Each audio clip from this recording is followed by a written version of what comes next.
नमस्ते दोस्तों, मैं पूजा सिंह आप सभी का अपने चैनल में स्वागत करती हूँ।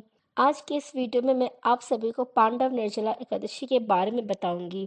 निर्जला यानी यह व्रत बिना जल ग्रहण किए और उपवास रखकर किया जाता है, इसलिए यह व्रत कठिन तप और साधना के समान महत्व रखता है। हिंदू पंचांग अनुसार वृषभ और मिथुन संक्रांति के बीच शुक्ल पक्ष की एकादशी निर्जला एकादशी कहलाती है। इस व्रत को भीमसेन एकादशी या पांडव एकादशी के नाम से भी जाना जाता है। पौराणिक मानता है कि 5 पांडवों में से एक भीमसेन ने इस व्रत का पालन किया था और बैकुंठ को गए थे, इसलिए इसका नाम भीमसेनी एकादशी भी हुआ। सिर्फ निर्जला एकादशी का व्रत कर लेने से अधिक मास की 2 एकादशियों सहित साल के 25 एकादशी व्रत का फल मिलता है। जहाँ साल भर की अन्य एकादशी व्रत में आहार संयम का महत्व है, वहीं निर्जला एकादशी के दिन आहार के साथ ही जल का संयम भी जरूरी है। इस व्रत में जल ग्रहण नहीं किया जाता, यानी निर्जल रहकर व्रत का पालन किया जाता है। यह व्रत मन को संयम सिखाता है और शरीर को नई ऊर्जा देता है। यह व्रत पुरुष और महिला दोनों द्वारा किया जा सकता है। आइए अब आप सभी को निर्जला एकादशी की व्रत कथा सुनाती हूँ। निर्जला एकादशी व्रत का पौराणिक महत्व और व्याख्यान भी कम रोचक नहीं है। जब सर्वज्ञ वेद व्यास ने पांडवों को चारों पुरुषार्थ धर्म, अर्थ, काम और मोक्ष देने वाले एकादशी व्रत का संकल्प कराया था, तब युधिष्ठिर ने कहा, जनार्दन, ज्येष्ठ मास के शुक्ल पक्ष में जो एकादशी पड़ती है, कृपया उसका वर्णन कीजिए। भगवान श्री कृष्ण ने कहा, हे राजन, इसका वर्णन परम धर्मात्मा सत्यवती नंदन व्यास जी करेंगे, क्योंकि ये संपूर्ण शास्त्रों के तत्वज्ञ और वेद वेदांगों के पारंगत विद्वान हैं। तब वेद व्यास जी कहने लगे, कृष्ण पक्ष और शुक्ल पक्ष दोनों पक्षों की एकादशी में अन्न खाना वर्जित है। द्वादशी के दिन स्नान करके पवित्र हो और फूलों से भगवान केशव की पूजा करें। फिर नित्य कर्म समाप्त होने के पश्चात पहले ब्राह्मणों को भोजन देकर अंत में स्वयं भोजन करें। यह सुनकर भीमसेन बोले, परम बुद्धिमान पितामह, मेरी उत्तम बात सुनिए। राजा युधिष्ठिर, माता कुंती, द्रौपदी, अर्जुन, नकुल और सहदेव ये एकादशी को कभी भोजन नहीं करते और मुझसे भी हमेशा यही कहते कि भीमसेन, एकादशी को तुम भी खाना खाया करो,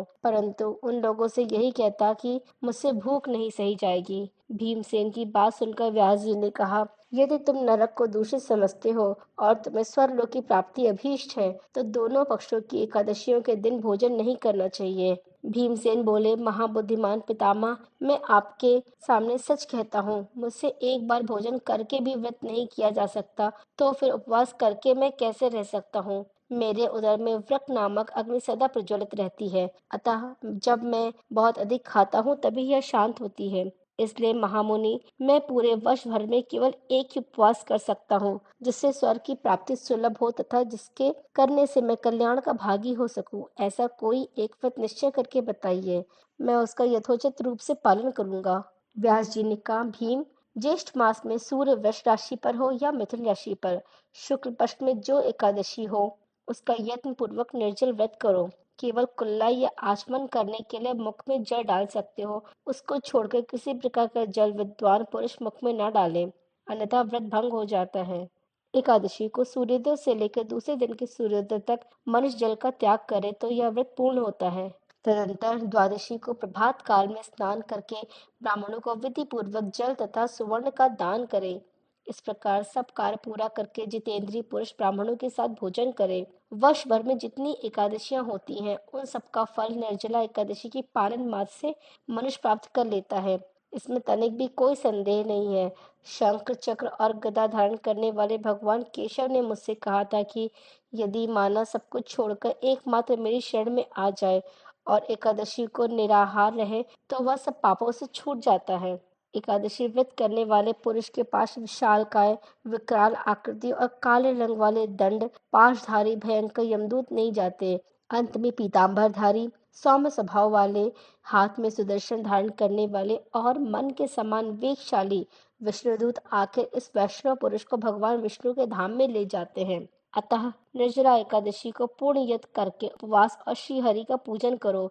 स्त्री हो या पुरुष, यदि उसने मेरु पर्वत के बराबर भी महान पाप किया हो, तो वह सब इस एकादशी व्रत के प्रभाव से भस्म हो जाता है।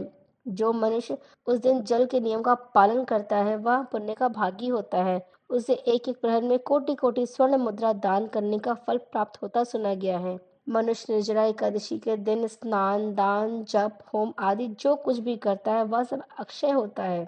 यह भगवान श्री कृष्ण का कथन है। निर्जला एकादशी को विधि पूर्वक उत्तम रीति से उपवास करके मानव वैष्णव पद को प्राप्त कर लेता है। जो मनुष्य एकादशी के दिन अन्न खाता है वह पाप का भोजन करता है। इस लोक में वह चांडाल के समान है और मरने की दुर्गति को प्राप्त होता है। जो ज्येष्ठ के शुक्ल पक्ष में एकादशी को उपवास करके दान करेंगे वे परम पद को प्राप्त होंगे। जिन्होंने एकादशी को उपवास किया है वे ब्रह्म हत्यारे, शराबी, चोर, गुरुद्रोही होने पर भी सब पातकों से मुक्त हो जाते हैं। कुंती नंदन, निर्जला एकादशी के दिन श्रद्धालु स्त्री पुरुषों के लिए जो विशेष दान और कर्तव्य विहित है उन्हें सुनो। उस दिन जल में शयन करने वाले भगवान विष्णु का पूजन और जलमयी धेनु का दान करना चाहिए अथवा प्रत्यक्ष धेनु या घृतमयी धेनु का दान उचित है। पर्याप्त दक्षिणा और भांति भांति के मिष्ठानों द्वारा यत्न पूर्वक ब्राह्मणों को संतुष्ट करना चाहिए। ऐसा करने से ब्राह्मण अवश्य संतुष्ट होते हैं और उनके संतुष्ट होने से श्रीहरि मोक्ष प्रदान करते हैं। जिन्होंने शम दम दान में प्रवृत्ति हो श्रीहरि की पूजा और रात्रि में जागरण करते हुए इस निर्जला एकादशी का व्रत किया है उन्होंने अपने साथ ही बीती हुई 100 पीढ़ियों को और आने वाली 100 पीढ़ियों को भगवान वासुदेव के परम धाम में पहुंचा दिया है। निर्जला एकादशी के दिन अन्न, वस्त्र, गौ, जल, शैया, सुंदर आसन, कमंडलू तथा छाता दान करने चाहिए। जो श्रेष्ठ तथा सुपात्र ब्राह्मण को जूता दान करता है वह सोने के विमान पर बैठकर स्वर्गलोक में प्रतिष्ठित होता है। जो इस एकादशी की महिमा को भक्ति पूर्वक सुनता अथवा उसका वर्णन करता है वह स्वर्गलोक में जाता है। चतुर्दशी युक्त अमावस्या को सूर्य ग्रहण के समय श्राद्ध करके मनुष्य जिस फल को प्राप्त होता है वही फल इसके श्रवण से भी प्राप्त होता है। पहले दंत धावन करके यह नियम लेना चाहिए कि मैं भगवान केशव की प्रसन्नता के लिए एकादशी को निराहार रहकर आचमन के सिवा दूसरे जल का भी त्याग करूंगा। द्वादशी को देवेश्वर भगवान विष्णु का पूजन करना चाहिए। गंध, धूप, पुष्प और सुंदर वस्त्र से विधि पूर्वक पूजन करके जल के घड़े में दान का संकल्प करते हुए निम्नलिखित मंत्र का उच्चारण करें। संसार सागर से तरने वाले हे ऋषिकेश, इस जल के घड़े का दान करने से आप मुझे परम गति की प्राप्ति कराइए। भीमसेन, ज्येष्ठ मास में शुक्ल पक्ष की जो शुभ एकादशी होती है उसका निर्जल व्रत करना चाहिए। उस दिन श्रेष्ठ ब्राह्मणों को शक्कर के साथ जल के घड़े दान करने चाहिए। ऐसा करने से मनुष्य भगवान विष्णु के समीप पहुंचकर आनंद का अनुभव करता है। तत्पश्चात तत्पश्चात द्वादशी को ब्राह्मण भोजन कराने के बाद स्वयं भोजन करें। जो इस प्रकार पूर्ण रूप से पाप नाशिनी एकादशी का व्रत करता है वह सब पापों से मुक्त हो आनंदमय पद को प्राप्त होता है। यह सुनकर भीमसेन ने भी इस शुभ एकादशी का व्रत आरंभ किया। तब से यह लोक में पांडव द्वादशी के नाम से विख्यात हुई।